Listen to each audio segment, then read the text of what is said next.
Hi, I am Zoe, owner of Mums and Tums and founder of the Real Birth Programme. I'd just like to thank you for taking the time to click on the link and for joining us today. I put this presentation together for you, and as you've taken the time to click and join us, I'm thinking it's because you like to learn more about your body in labour, and I'm sure you'll find this information useful.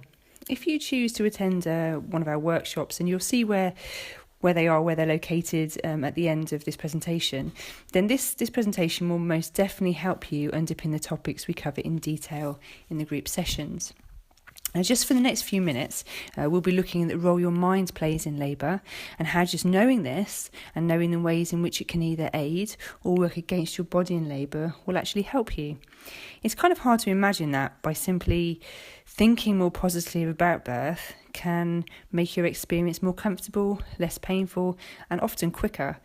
Especially in today's society, when we see images of negative birth scenes as often as we want to, or on television, in books, films, sometimes friends, and even like websites that we log on to find information out. They're very informative, but some of the words they choose on there can actually have quite a negative effect on our minds and the way that they are written and the words that they use. So we're going to have a look at those things. Just have a quick read of the quote now showing on your screen from Ina May.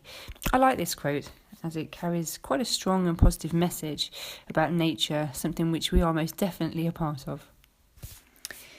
So, the mind is the body and the body is the mind. Well, what is it do we mean by that? So, the mind and body are linked. If you look into some of the evidence of mind and body relationships, you'll find an array of information about the chemical balances in the brain and the physiological effect of these responses on our body. Pregnancy and birth are no exception to this rule. We are made up of chemicals. All the thoughts we have create a chemical reaction in the brain. This reaction creates a physical response in our body. If we look at this in terms of pregnancy and birth, we find that for labour to begin, we need to have the right chemical balance in our body. Part of this chemical balance is dependent upon how we feel. For labour to begin, we need a larger quantity in the presence of hormones such as oxytocin. Oxytocin, commonly known as the hormone of love, is such a lovely and powerful hormone, and this hormone is needed for labour to start by all species of animals, including ourselves. Hence the fact I like the previous comment by Ina May that you just read. It kind of brings it all back to nature.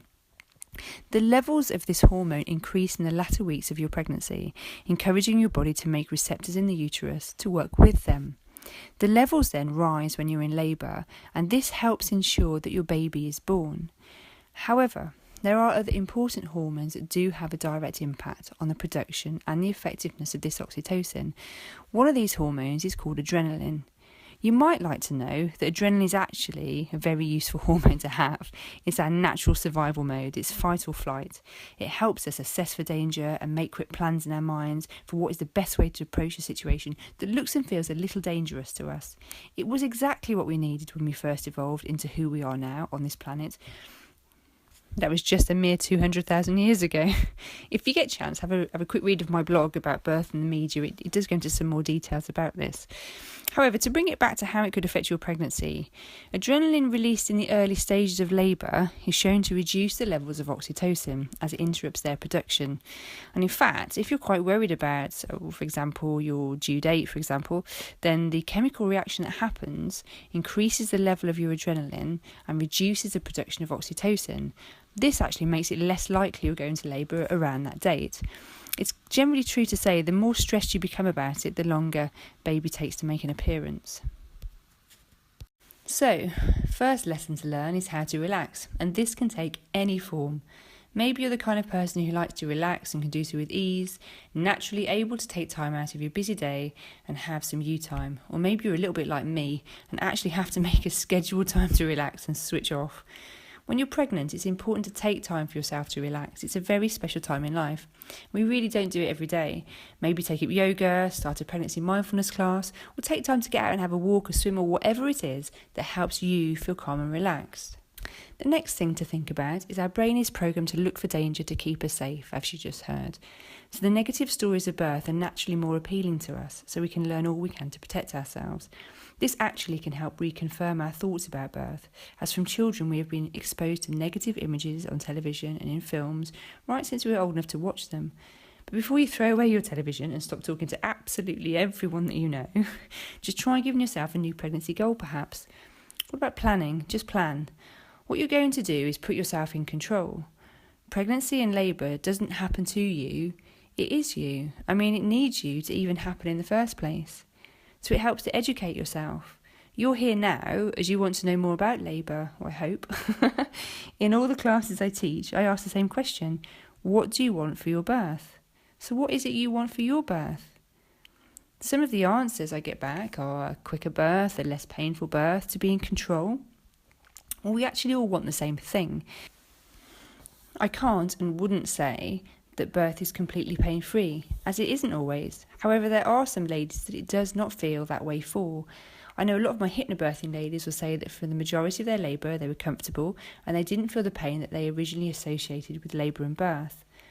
The thing is, to have control, you need to have the knowledge. Knowledge gives you an understanding, and the understanding gives you choices, and choices give you control. So in turn, you generally then start to feel more calm and relaxed. Being relaxed helps you to birth easier with less stress, less discomfort, and often more quickly. So actually, antenatal classes really do help. If you look at it as investing in yourself, and you really are pretty important. Have a look around your local area. Try and find yourself a class that's going to give you the things you need to know. I'm not just selling my programme, although clearly I would love it if you came to a real birth workshop. But do try and find out what's on around you. Give them a call and have a chat. See if it's what you're looking for.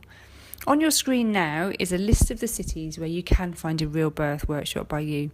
They are full of information of practical skills for labour that go into much more detail about things like birth physiology, positions for labour, the benefits of birthing in water, massage techniques and lots more. Refreshments and lunch are included throughout the day, so all you have to do is turn up. You will now see two options. If you'd like to find out more, the first is request a call back, and I will call you back to chat more about the workshop details to see if it's what you're looking for. The second is to book your place in a workshop happening soon by you. Well, that's it from me. I hope to hear from you or meet you soon. Thank you. Bye-bye.